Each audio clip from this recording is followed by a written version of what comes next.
Hello friends, welcome to Mampi কি দুনিয়া। কেমন আছেন সবাই? আশা করি সবাই খুব ভালো আছেন। যা জমিয়ে ঠান্ডাটা পড়েছে না এবছর, বেশ ভালোই লাগছে। আর প্রতিদিনই প্রায় নিত্য নতুন এক একটা পিঠে বানিয়ে খাওয়া হচ্ছে। তো আজ আমি বানিয়েছিলাম চষির পিঠের পায়েস। এটা বছরে প্রায় এক দুবারই বানানো হয়, কারণ এটা বানানো একটু খাটনির কাজ। তো আজ আমি এটাই বানিয়েছিলাম আর এই ভিডিওটাই আপনাদের সাথে শেয়ার করছি। প্রথমে একটা পাত্রে কিছুটা গরম জল বসিয়ে দিয়েছি, আর গরম জলের মধ্যে একটু নুন দিয়ে দিয়েছি। জলটা দেখুন ভালোই কড়া গরম হয়ে গেছে। এবারে আমি এর মধ্যে চাল গুঁড়ি দিয়ে দেবো। পরিমাণ মতো জল নিয়েছিলাম গরম করার জন্য। এবার তাতে আমি মোটামুটি 1 কাপ মতো চালের গুঁড়ো দিয়ে দিয়েছি, আর দিয়েই এটাকে কনস্ট্যান্ট খুব ভালো করে নাড়তে হবে। আর গ্যাসের ফ্লেমটাও এবার বন্ধ করে দেবো। দেখুন মোটামুটি করে নেড়ে নিয়েছি, নেড়ে এটাকে ঢাকা দিয়ে 10-15 মিনিট রেখে দিয়েছিলাম। তারপরে দেখুন ঢাকনা তুলে এবার ডোটা ঠান্ডা হয়ে গেছে। এবার ভালো করে ডোটাকে একটু হাত দিয়ে কষলে কষলে মেখে নেব। খুব ভালো করে ডোটাকে এবার একটু মেখে নেব, যেরকম করে আমরা আটা মাখি ওরকম করে মেখে নেব। দেখুন এবারে বেশ স্মুথ হয়ে গেছে মাখাটা। আটা যেভাবে মাখি, না খুব শক্ত না খুব নরম, এরকম করেই মাখতে হবে। মেখে এবারে দেখুন ছোট ছোট আমি এর থেকে লেচি বার করে নিচ্ছি। একদম ছোট্ট ছোট্ট লেচি। চষির পিঠে অনেকভাবে করা যায়, তো আমি আপনাদের দুভাবে দেখাবো। অনেকে আবার বড় করে একেবারে লেচি বানিয়ে নেয়, তারপরে সেটাকে কি করে কেটে কেটে কেটে কেটে দেয়। তো আমার ওই প্রসেসটা একেবারেই ভালো লাগে না। আমি একদম ছোট্ট ছোট্ট করে এক একটা করে নিয়ে নিয়েছি আটার গুটলি।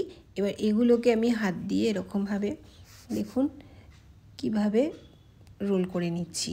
এভাবেই আমি বানিয়ে নেব একটা একটা করে চষি। তো এটা একটু বানানো খাটনির কাজ, কিন্তু খেতে খুবই ভালো হয়। সেজন্যই আমার প্রতি বছর এটা বানানো হয়।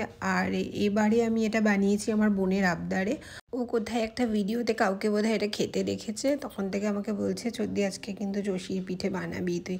বললাম ঠিক আছে, চল সন্ধেবেলা আজকে তাহলে চষির পিঠেটাই বানিয়ে নিই। আর দেখুন ওইভাবে বানিয়ে বানিয়ে অনেকক্ষণ হয়ে গেছে। এবার আমি এইভাবে বানাচ্ছি।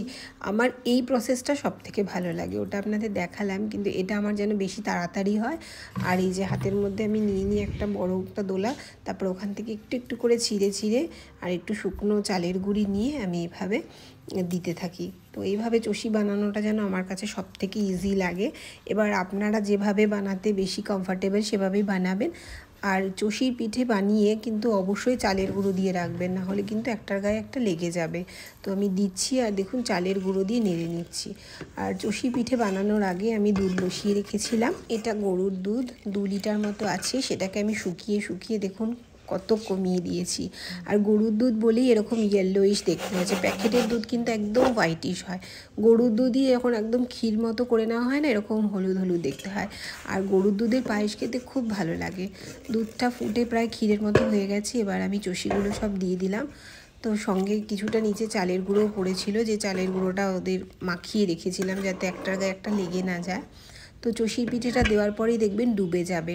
এবার এটাকে মোটামুটি 10 মিনিট হতে দিলেই দেখবেন চষিগুলো ভেসে উঠবে যখন, তখনই বুঝবেন পিঠেটা হয়ে গেছে।